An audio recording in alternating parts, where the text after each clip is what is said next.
बातमी सरकारच्या नव्या योजनेची। लाडकी बहीण योजनेपाठोपाठ आता विद्यार्थ्यांसाठी खास विद्यावेतन योजनेची मुख्यमंत्री शिंदेंनी घोषणा केली आहे। त्यामुळे लाडक्या बहिणीपाठोपाठ लाडक्या भावांचाही सन्मान केल्याची चर्चा आहे। नेमकी ही योजना काय, या योजनेचा कोणाला फायदा होणार आहे आणि या योजनेसाठी कुठे अर्ज करायचे, या सगळ्या प्रश्नांची उत्तरे या रिपोर्टमध्ये। लाडकी बहीण नंतर लाडका भाऊ योजना।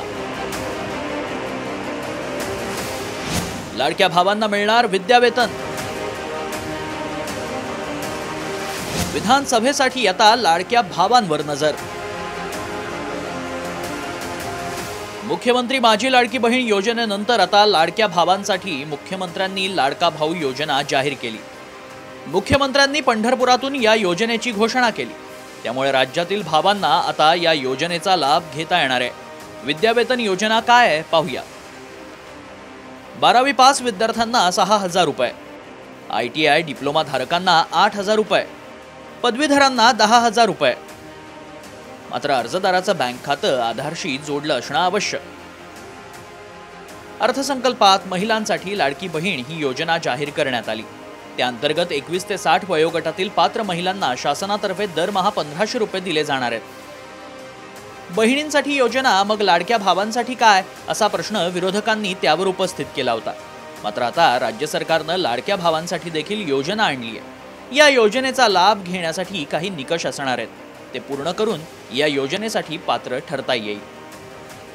अर्जदार हा मूळचा महाराष्ट्राचा असणं आवश्यक आहे। अर्जदाराचं वय 18 ते 35 वर्ष असावं। शैक्षणिक पात्रता किमान 12वी पास, डिप्लोमा, पदवीधर। योजनेसाठी राज्यातील बेरोजगार तरुणच पात्र असतील।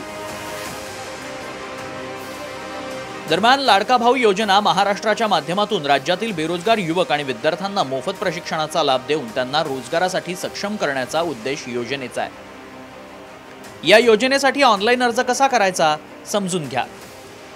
विद्यावेतन योजनेच्या वेबसाईटवर जा। https://mahadbt.maharashtra.gov.in/ या संकेतस्थळावरती जा। नवीन वापरकर्ता नोंदणी निवडा। नोंदणी फॉर्म मध्ये माहिती भरा आणि कागदपत्र अपलोड करा। नोंदणी प्रक्रिया पूर्ण करण्यासाठी सबमिट वर क्लिक करा। ऑफलाईन पद्धतीसाठी जवळच्या रोजगार सेवा केंद्र अर्ज मिळणार आहेत। दरम्यान या योजनेसाठी काय काय कागदपत्र आवश्यक असणार आहेत तेही पाहूया।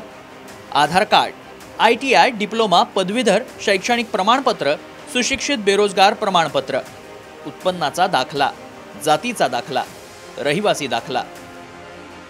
लाडकी बहीण योजनेच्या प्रक्रियेत झालेला गोंधळ, महिलांना ताटकळत उभं राहावं लागल्याचं चित्र ताजं आहे। अजूनही पहिला हप्ता खात्यात जमा होण्यासाठी अवकाश आहे। त्यात लाडका भाऊ योजना जाहीर करण्यात आली आहे। त्यामुळे पुन्हा गोंधळाची स्थिती उद्भवणार नाही याची काळजी सरकारी यंत्रणांना घ्यावी लागणार आहे। ब्युरो रिपोर्ट, साम TV।